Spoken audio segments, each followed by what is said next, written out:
Okay, so remember that I've been saying that we have to use our imaginations to imagine the worst with Donald Trump.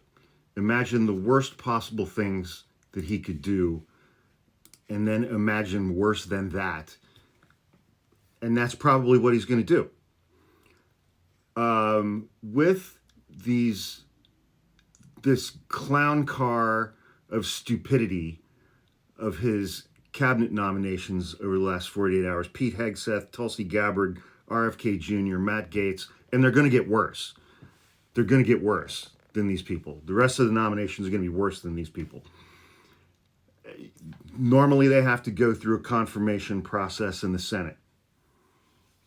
The Senate has indicated, certain senators on the Republican side have indicated they're not on board with Matt Gaetz or Tulsi Gabbard. I read something from somebody today arguing that Donald Trump has authority under Article 2, Section 3 of the Constitution to adjourn both houses of Congress for 10 days and then just appoint his entire cabinet through recess appointments. There's a statute governing recess appointments, and I think they're permitted to serve for something like 210 to 215 days. And then by law, if they haven't been confirmed by the Senate, then they have to leave. Well, who's going to make them? If Trump does this, who's going to make them leave? Who's going to stop Trump from doing this? Who's going to stop Trump from adjourning the House and the Senate so that he can just recess appoint his entire cabinet and turn him loose on day one? Who's going to stop him? And if he does that and their time limit comes up of 210 or 215 days, who's going to remove them?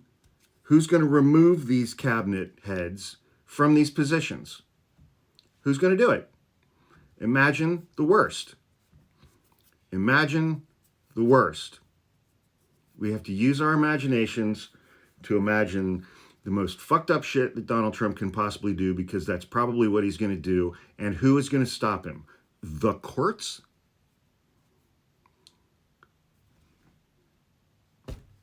There were people who were vying for his nomination for Attorney General who were like, J.D. Vance said during the campaign, let the Supreme Court issue an order and then let them enforce it. It's the job of the executive branch to execute the laws, enforce things like court orders. And if the executive branch abdicates that duty, then who's going to enforce it? Who's going to stop him? It's not going to be the House. It's not going to be the Senate. It's not going to be the Supreme Court. They've given him immunity. Imagine the worst, and that's what he's going to do. And there's nobody to stop him. So anyway, I'm going to go have dinner with some friends. I hope everybody has a fantastic Thursday night. Hope that helps.